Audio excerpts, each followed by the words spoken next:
Assalamu alaikum wa rahmatullahi wa barakatuh. This is Aisha Habsi from MTCIT, the portal team. Actually, today I'm trying to simplify a common sense concept and just making it some sort of ideology.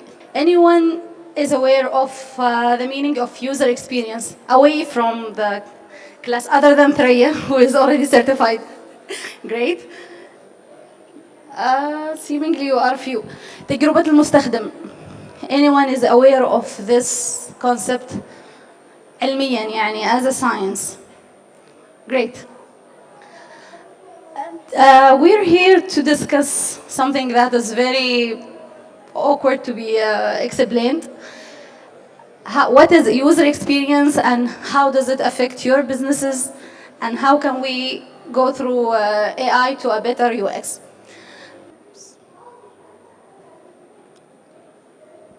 So, I need a raise of hands, please, if you don't mind. Who is aware of the concept of UX? Very few, very few. And from those who are aware of it, how many of you are applying it in your businesses' products? Interesting. This is a bit of shocking news. So user experience can be really summarized in a very simple way. Yet I need to get you through some statistics before I go through the whole concept. Of course, you are aware of Airbnb. This is something that you are aware of. So Airbnb applied user experience, and from a minor, small company, it raised to be 10 millions and even billions by now, with a good user interface and a good user experience. ESPN, for those who are sport people, this is a cable network for sports in US. And they have applied UX, and their revenue went up high to 35% after just a home page edit. It's as small as editing the home page of the website. Amazon, of course, this is a bit shocking. Any delay in the speed of Amazon, the delay is just 100 MS, sorry. It costs Amazon 1% of their revenue. And Walmart also, Walmart Canada increased on-site revenue, which is like the purchases done online, by 13% after tailoring a customer service. So user experience is this important to big companies as well as small companies, regardless to the type of product you are selling, regardless if you are a profit-oriented entity or non-profit-oriented entity. So let's see. What's user experience? User experience is it's the phase where someone uses a product. It's the journey where this person starts using a product, and it focuses mainly in the ease of use and how pleasing is the whole experience as well. So, let's say, any people who are using online purchase? Do you? Yeah. Now you are, for Omanis, you are asking for online government services. So I think you should be interested on how can you call an online service a good experience or no. It's not the matter that the government should give you the service anyhow. It should give you the service, but it also should give you the service in your favor, in your convenience, as per your mental models. It's not as the government or the service provider can do it. No, it's as per your convenience and your expectation as well. So there are main, if we could summarize them, there are main elements of a good experience, which is efficiency. The service should be useful and done in the right time. Like a service should be done in an approval should be done in 2 hours, I should be getting it in 2 hours, not 2 days, not 2 weeks. So a successful experience should be efficient and useful. It also should be fun and engaging. I should not be researching on how to use a product. If Ministry X requested me to do a permit, or I was applying for an online visa or مأذونية, for example, catch Malaysian, whatever, any service I need as a citizen, and I should be getting it through a website, it should be fun. And this is where I was telling you, I'm trying to introduce the UX in a new form for you. It should be fun, it should be engaging. I should not be asking people what's next. I should not even YouTube how to do an application on a service, on a ministry or on Amazon. We usually don't do this in Amazon, this is for sure. So it should be fun and engaging. It should be easy to adapt to. I can download things easily. I can share products easily. I can rate products easily. So this also empowers me as a user, and it gives me the right to say something within the process as a whole. Of course, it should be adding value overall. It should give me something I request. It should give me something I am looking for. I cannot just go and apply and get a piece of information. I need maybe it. Here the products could differ. Products can be a movie. Products can be a mobile app, can be an LV bag, a mobile phone, a software. All products types are stated here in the experience. Starting from buying a car, for those who are planning to buy a car, you will be having similar experiences, but maybe not through a website. You will need to go to a showroom. You will need, if you do not have fun and if you do not have enough instruction throughout the showroom, you will be exiting the showroom maybe in less than 5 minutes. So this is applicable to any type of product, physical, digital, like any type of it. Also, highly satisfying is the most important aspect of the user experience. If me as a user cannot classify it as satisfying, then this cannot be called a good user experience. It would be a user experience, but let's leave the adjective ahead. So, is it clear so far? Who are Netflixers and YouTubers here? Great. No one uses Netflix? Okay, YouTube? Yes, for those who use YouTube and Netflix, I can say, يعني ربما, sometimes you feel that they are spying on you, right? Do you get that feeling? You will get to know because of this. They are studying you and scanning your behavior in a very creepy way, somehow. It's legal though, but they do study the way you go through their website. If you like open a YouTube clip for your kid and you just observe the way he moves, the way he chooses, YouTube would stay back for some time and just observe the type of clips that he is playing, and then he will stream a new playlist for your child, or might be yourself as well, and it will continue to hours maybe. Who is behind this? It's the user experience. That's why we need to give a very good attention. Yani, I'm not sure what's the background of your fields, but every field, and trust me, either you are a government company or a government entity or even an SME, this applies to you all, everyone.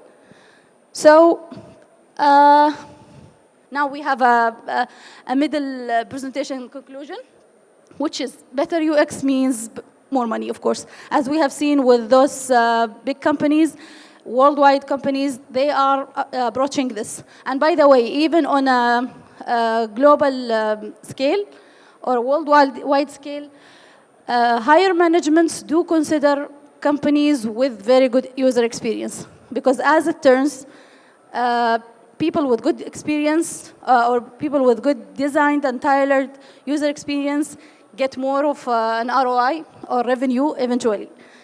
So now we're going back to our topic, which is how does a good user experience give us more revenue through AI? Now we have a clear aspect of user experience and how does it focus on the user and his requirements. And we have a human to do this, right?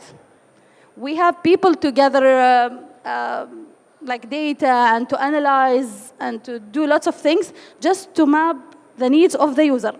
But if AI could do this, why don't I use it? It's there. It has lots of bonus points that we will be checking later on. And it's much more efficient on a longer run. So how can we utilize AI in human aspects? And this is always the clash here for AI, that it's an artificial intelligence. It cannot be human intelligence, which is right. So we will let AI do the things that humans, it's not that they cannot do, but save the time for the humans to do more important tasks. How can this be done?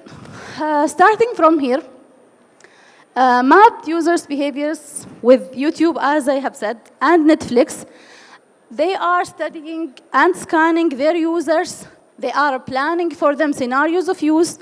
They give you the options that you think of at that time. You can see them immediately. Like for Netflix, for example, when you see a kind of documentary, immediately when you shift down, you will see similar documentaries of the same approach, of the same age that you are looking for. If you are, either it is you who's watching or your kids or your mom, or it will always tailor your next step. It will tell you where to head next, which saves a huge amount of time for you. And instead of searching and what do you have Netflix, what's my next step? What do you advise me to see? Netflix and YouTube understands your tendency, or let's say your interest. Why are you looking to this website? But there is much more for Netflix here. I think you have seen the banners and they have very, for the movies, they do have trailers usually. And the trailer is the same everywhere. Netflix does something like a step ahead. Netflix starts flagging the movies that people watch the most. They have a system of face detection using AI. They detect the main character of the movie and design the whole banner. It's a trailer of another kind. They designed a poster.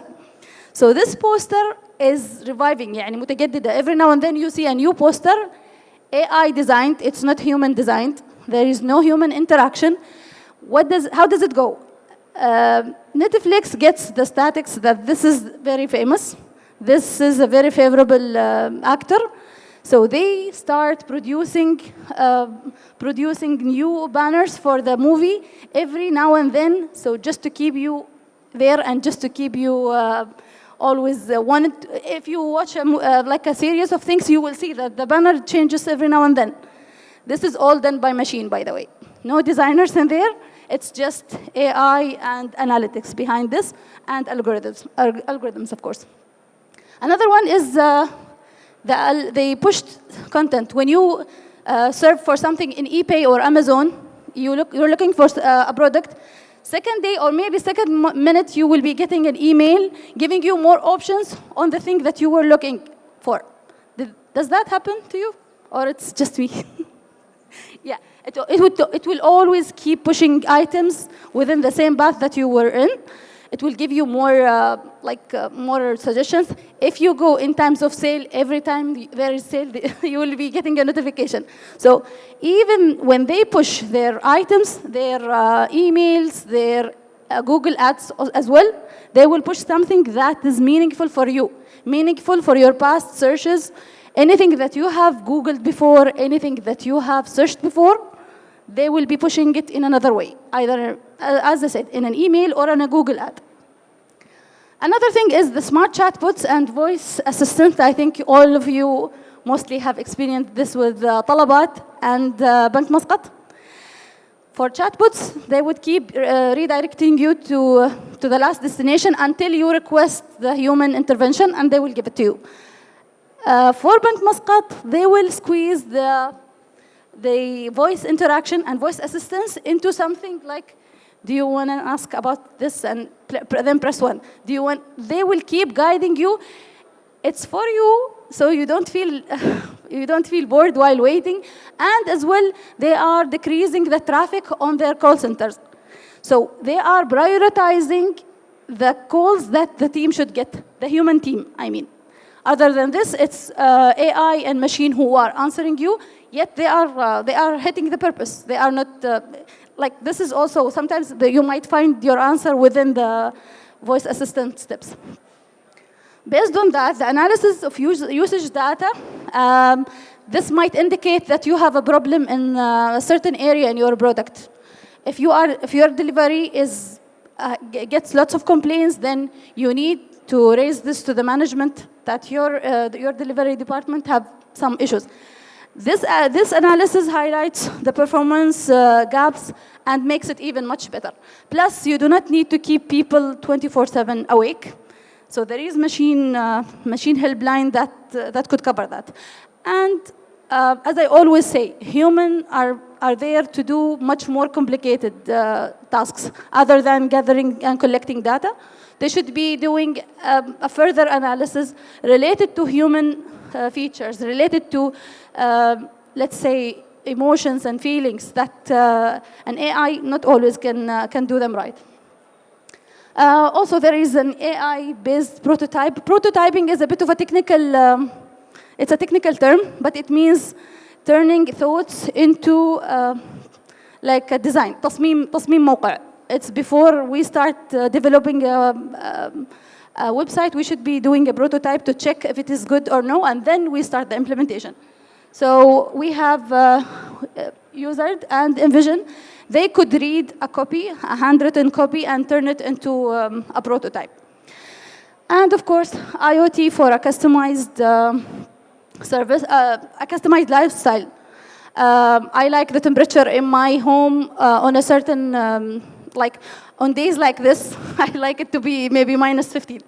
It's like the system will be studying my algorithms, the usage algorithms, and then every year, similar time like this, the ACs will be set on a certain degree, lights are on a certain day, on a certain time, and they will be off on a certain time as well, as per my use goes along.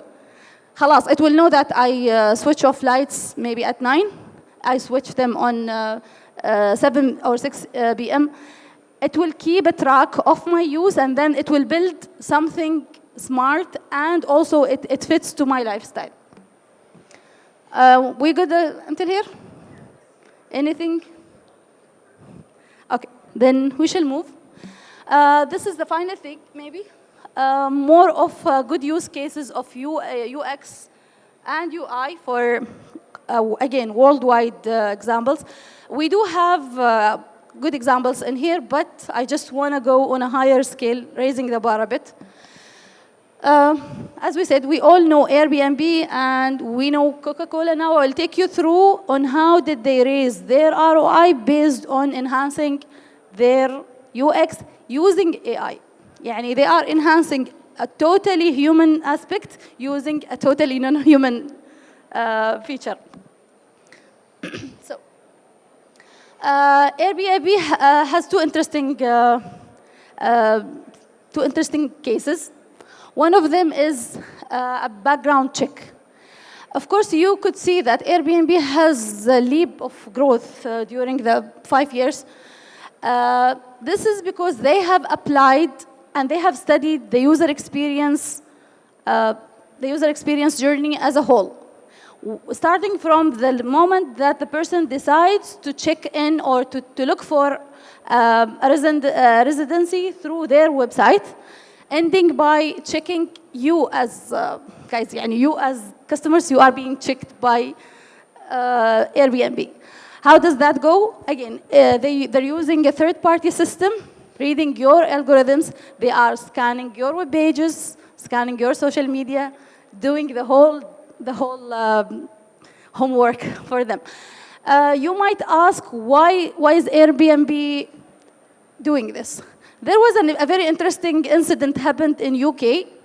I think it's back to 2018 or maybe before.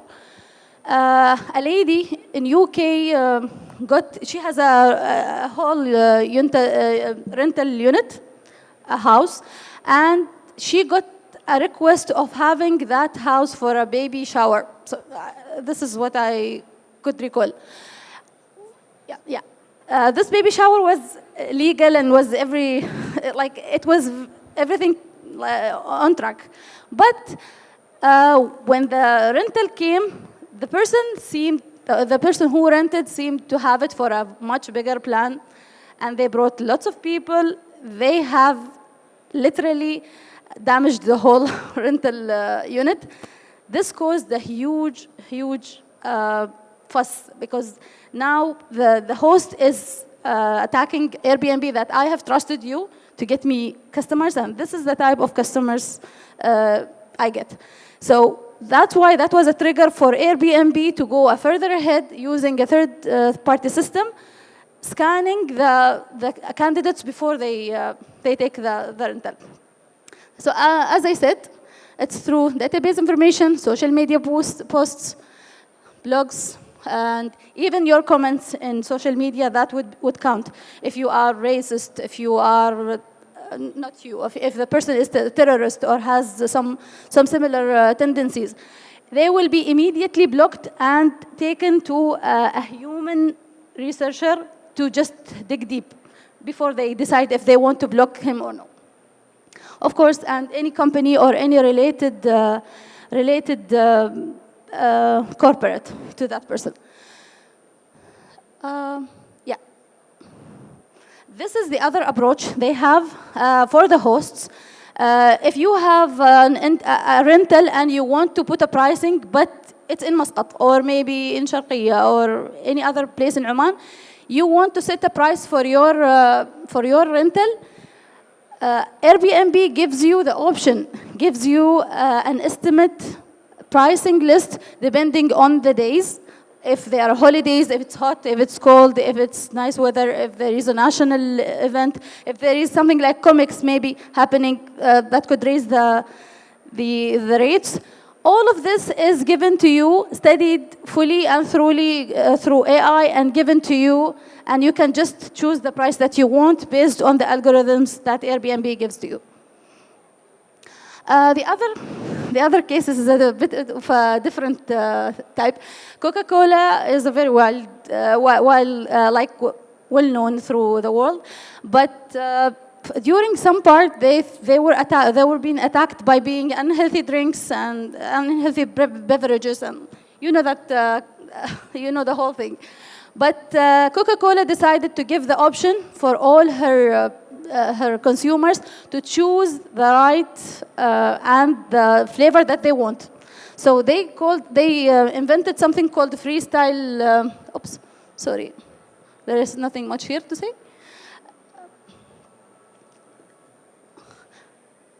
Okay, they have invented something called freestyle dispenser.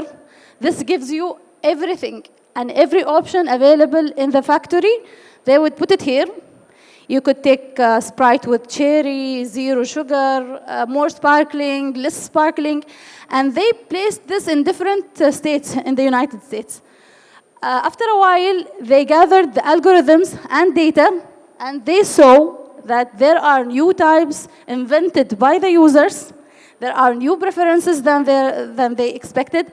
A percentage of 48 of their sales were for new types of beverages. They did not have it in the market. So after that, they started a new list of items, new products, knowing where and how and when to launch them. For summer, there are some beverages. For Alaska, there is a different list, and for LA, maybe there is a different list of consumers. So this has raised the ROI for Coca-Cola very, very interestingly, and they jumped in no time. I think it's still there, and this is how we can get the data with no, like, there is no human intervention here. It's just data fetched from these AI machines, and of course, these are dispensing machines, but also they do have an AI-enabled features. They would push data and give a highlight of the preference of the users. So just to summarize, there are 5 benefits that AI offers for the UX research. It's much more speed, in speed-wise, it's much more fast than the human interaction, and can do parallel processes at the time. Cost-wise, of course, it's less burdening, and consistency, as we saw in the Netflix example, they would do the analysis, and they would also create a new push information or a new push content for the users. Also, they are easy to use and control by humans. I would set the fields, I would set the timings, I would set the frequency, and then I'll get the results of the whole research. And of course, there is much more quantity and quality at the same time, and just giving the humans more time to do more sophisticated tasks. So this is it for today, and thank you for being patient with this.